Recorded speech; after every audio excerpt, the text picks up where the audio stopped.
നമ്മളിന്ന് ചെയ്യാൻ പോകുന്നത് കുർത്തിയുടെ മെഷർമെൻറ്റ് എങ്ങനെ എടുക്കുക എന്നുള്ളതാണ് കേട്ടോ. അപ്പോൾ അതിന് വേണ്ടിയിട്ട് നമുക്ക് ടാപ്പ് ആവശ്യമുണ്ട്. ടാപ്പിൽ നമുക്ക് ഈ 1, 2 എന്നുള്ള നമ്പർ കാണുന്നുണ്ടല്ലോ, ഈ ഒരു ഇഞ്ച് ബേസിലാണ് നമ്മൾ ചെയ്യാൻ പോകുന്നത് കേട്ടോ.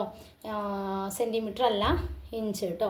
അപ്പോൾ ഇഞ്ച് അനുസരിച്ചിട്ടാണ് നമ്മൾ നോക്കുന്നത്. ഞാനിപ്പോൾ ഒരു ഡെമ്മിയിൽ ഒരു ചുരിദാറിനെ ഇട്ടിട്ടുണ്ട്. അപ്പോൾ ഈ ഒരു ചുരിദാറിന് എങ്ങനെയാണ് നമ്മൾ മെഷർമെൻറ്റ് എടുക്കുക എന്നുള്ളതാണ് കാണിക്കുന്നത്. അപ്പോൾ ഇതാണ് അതിൻ്റെ ഷോൾഡറിൻ്റെ ഭാഗം വരുന്നത്, ഇതാണ് കേട്ടോ.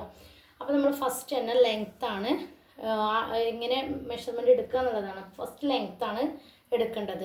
ഫസ്റ്റ് ലെങ്ത്ത് എടുക്കുന്ന സമയത്ത് നമ്മുടെ ഈ ഒരു ഷോൾഡർ, ഈ ഒരു 1 എന്നുള്ളതിൻ്റെ കുറച്ച് മേലെ കണ്ടില്ല നിങ്ങൾ, ഒരു സ്റ്റീലിൻ്റെ ഭാഗം, ഈ ഒരു ഭാഗം കറക്റ്റ് ഷോൾഡറിൻ്റെ സെൻറ്ററിൽ വെച്ച് കൊടുക്കുക.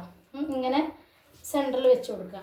എന്നിട്ട് കറക്റ്റ് താഴോട്ട് ഇങ്ങനെ പിടിക്കുക. ഇങ്ങനെ ചെരിച്ചോ അങ്ങോട്ടോ ഒന്നും പിടിക്കാതെ തന്നെ കറക്റ്റ് ഇങ്ങനെ പിടിച്ച് വന്നിട്ട് നമ്മൾ ആർക്കാണോ ചെയ്യുന്നത്, ഏത് കസ്റ്റമറാണോ നമ്മൾ ചെയ്യുന്നത്, നമ്മൾ ആർക്കാണ് ചെയ്യുന്നത് അവരുടെ ലെങ്ത്ത് നമ്മൾ നോക്കുക.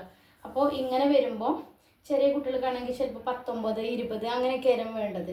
അപ്പോൾ നിങ്ങൾക്ക് എത്ര ലെങ്ത്ത് വേണ്ടത് എന്നുള്ളത് നിങ്ങൾ ഇതുപോലെ നോക്കിയിട്ട് നിങ്ങൾക്ക് ലെങ്ത്ത് വേണ്ട സ്ഥലത്ത് എത്തുന്ന സമയത്ത് എത്ര ഇഞ്ചാണോ ഇതിൽ കാണിക്കുന്നത് അതാണ് നമ്മുടെ ലെങ്ത്ത് വരുന്നത്. ക്ലിയർ ആയി കാണുമല്ലോ അല്ലേ? നമ്മുടെ ഈ ഒരു ഭാഗം, ഈ ഒരു ഷോൾഡറിൻ്റെ സെൻറ്റർ ഭാഗത്ത് വെക്കുന്നത്. എന്നിട്ട് നമ്മൾ താഴോട്ട് പിടിക്കുകയാണ്. പിടിച്ചിട്ട് ഇപ്പോൾ നമുക്കിപ്പോൾ ഇത്ര ലെങ്ത്തിലാണ് വേണ്ടത്. അപ്പോൾ ഇവിടെ എത്തുമ്പോൾ എത്ര ഉണ്ട് ടാപ്പിൽ നോക്കുക, 22 ആണ്. ഇത്ര ലെങ്ത്ത് 22 ആണ്. അപ്പോൾ 22 ആണ് നമ്മുടെ ലെങ്ത്ത് വരുന്നത്. ഇതിൽ നമ്മൾ തയ്യൽ തുമ്പ് ഒന്നും കൂട്ടുന്നില്ല. കറക്റ്റ് ഈ ഒരു ലെങ്ത്ത് നമ്മൾ എന്ത് ചെയ്യുക, എഴുതി വെക്കുക കേട്ടോ. പിന്നെ നമ്മൾ നെക്സ്റ്റ് ചെയ്യുന്നത് ഷോൾഡറാണ്.